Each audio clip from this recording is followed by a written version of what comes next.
Hello, Shark Tits, my gold pen. I'm here to talk to you again. My name's Host Eric, host of Talking with Famous People. I've got an agenda. Oh, yeah, a real agenda.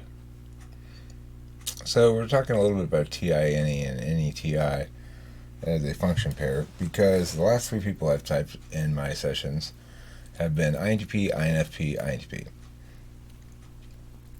All three of them are very interesting, revealing sessions about the way the functions work and testing works and stuff like that. But they're introverts, so they don't necessarily want to put it up there, so that's fine. I will talk about it nevertheless. So first I'm going to talk about C versus T, the two INTPs. C displayed very typically INTP, and T displayed very much more typically ENTJ.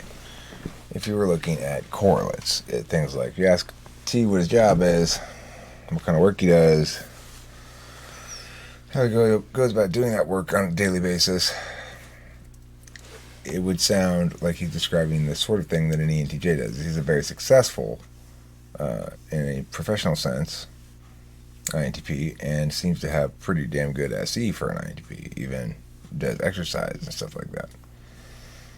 So why would I conclude he's an INTP then? Well, because of the way the testing went out. So, first of all, as soon as I started talking to him, my immediate thought was he was an INTP because the TI is just spilling all over the place. And now, granted, ENTJs can have pretty good TI, but there was the non-ENTJ aspect about him, which was he didn't continually reframe things back to any kind of purpose whatsoever, including self-growth. He talked about it in terms of its abstract validations and stuff like that. Same thing that Curtis did. C. Curtis. Oh, there goes your first name anonymity. Anyway,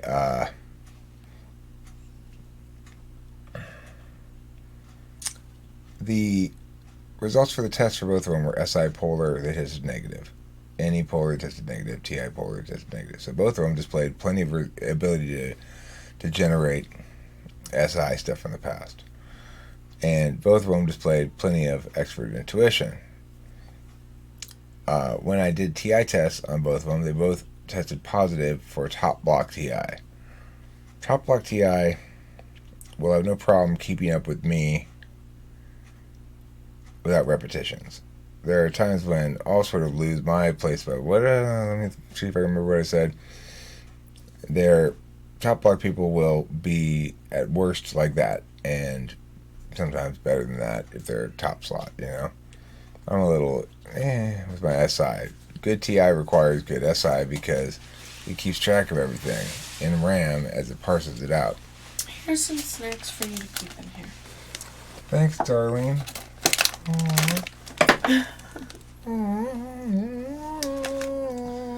Only 170 calories per serving. That's wonderful. You need 1,000 a day. Thanks, Preciado. You're too thin. You're my precious angel. You're my precious angel. As soon as I finish this video, I'm going inside. I'm done for the night. Good for you. So it is possible to test positive for top block TI. It's faster and it requires less effort on their part than, say, third slot. It's a way you can definitively differentiate between INFJ and INTP. INFJ is, INTP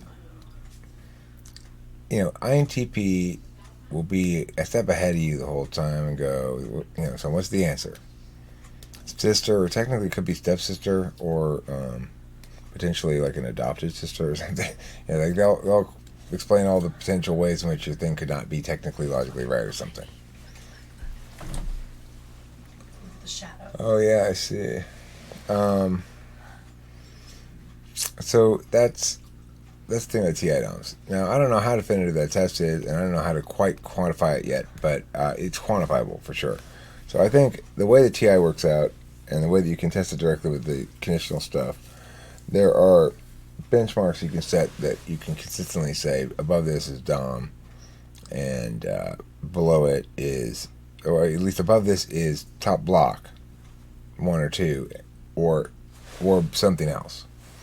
So if you can at least make that distinction and nail that down, then you've got something else you can sort of tie into the mix here.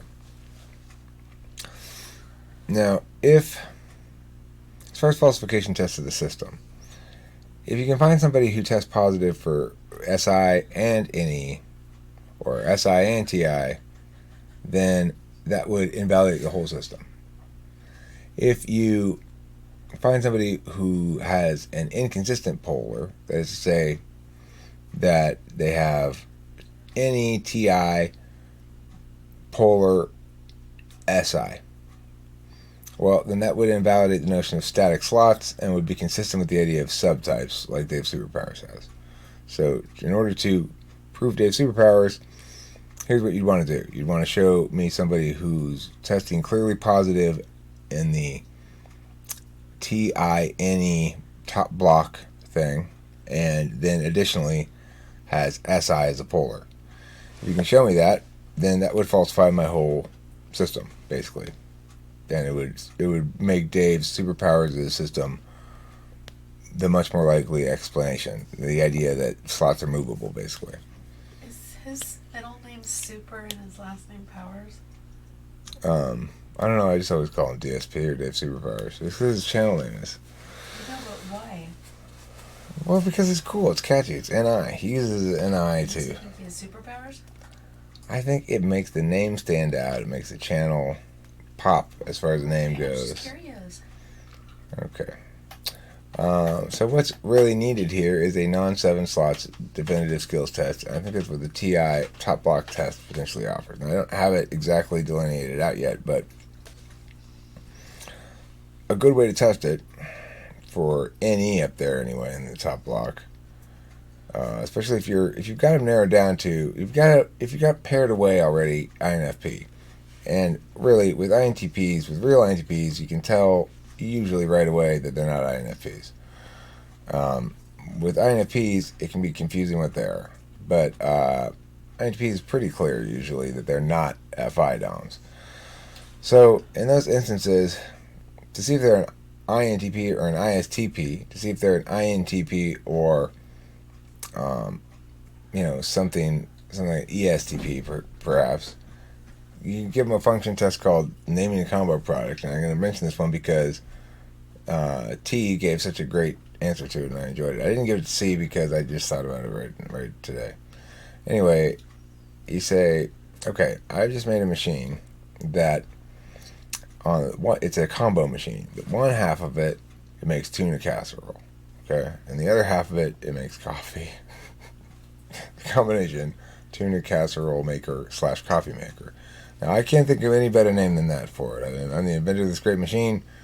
We're going to try to name this thing a really snappy name that really pops, and we're going to sell it to the people. And I want you to give me 5 or 6 different options for it. And he's like, so what's their current name? It's tuna casserole maker / coffee maker is the best I could come up with. Okay, all right. And the first name he came up with, and he came up with several good ones, was Best Smells of the Kitchen. Best Smells of the Kitchen is a hilarious name for this tuna casserole maker and / coffee maker. And that was not his only. If somebody were to come up with a single bomb and not be able to come up with anything else, you still might conclude they're in any polar. So the fact that he came up with that great, hilarious name for it is not indicative in and of itself that he's NE. But the fact that he came up with several more, a couple other funny ones too, and was on his way to producing more until I was like, okay, that's good, It's a solid sign that he's got NE in the 1-2. And since I'd already established clearly that he had TI in the 1-2, that eliminates ENFP, INFP, and it provides you a falsification metric for the upcoming SI NI test. Once you've established that TI NE thing at the top block, well, then you can check for SI with the SI polar test. And every time that test is being done on somebody who's been established as positive for top block TI well, then it's a potential model killer if you get a result that is SI polar, yes. Because it's not possible for SI to be polar, yes, with any TI at the top. Since those are the only 3 tests, that's the only inconsistency that is not logically impossible. In other words, obviously, if you have any TI at the top, you don't have either of them polar, it's logically impossible, but it's not a burden you can meet, so it's not a real falsification test. So the only combination that is you got any TI at the top, do that SI test afterwards, and you can falsify the whole system if you get an SI polar test result that's positive on somebody who also has a TI any top block test that's positive. Now, like I said, I can't exactly name the exact spot where TI top block segues from strong INFJ third slot TI, for example, but there is a spot somewhere that I think we can benchmark and reliably count upon. Even if there are some borderline cases, we can say, okay, well, if you're this high, you're definitely, if you're way up here, then you're definitely first or second slot, or something like that, Anyway, that's about it on this topic. I just wanted to note that I'm copying T's name, and I'm adding it to my list of future corporations that I want to begin someday, alongside the hallowed names of such corporations as Food Cube. Such corporations as all licenses all the time. Such corporations as more than just condiments. Amongst that pantheon of corporate stars now sits the best smells of the kitchen. The unique cooking aid product that everybody needs, that they don't know they need yet. A combination. Like the Cuisinart? Kinda, except it just makes tuna casserole and coffee. Now the key thing is it's not Cuisinart. Okay, but listen, Kimberly. In the advertisement, I want Mom to be using the machine in the kitchen. Your mom? No, Makes mom. sense. The actress mom, okay? Mom in the commercial, okay? Mom's using the best smells of the kitchen in the kitchen. And first, like 8-year-old boy runs into the kitchen and goes, I smell coffee. And then the little girl, who's like 6, comes in, runs in and goes, I smell tuna. And the mom goes, oh yeah? Casserole and coffee. And then the kids together go, those are the best smells of the kitchen. Okay? And then we have, cuts to the logo and a little song or something, and then, explains how, are you tired of cooking tuna casserole separately from making coffee? No, I think there's the son needs to come in and say, I smell casserole. The daughter says, I smell coffee. And then the husband walks in and goes, I smell tuna. No, I think the son should walk in and say, is that tuna flavored coffee I smell? And then the girl should walk in and say, is that coffee flavored casserole I smell? And then the husband should walk in and go, honey, you need to take a shower. And then the wife goes, no guys, it's the best smells of the kitchen. And then they show the product. Gadget I got. Yeah. Okay, so best smells of the kitchen. That's a future corporation that we can all get behind. And thank you very much for watching. And don't forget to eat plenty of cheesiness. No, don't forget to eat plenty of tuna casserole washed down with a fresh cup of coffee.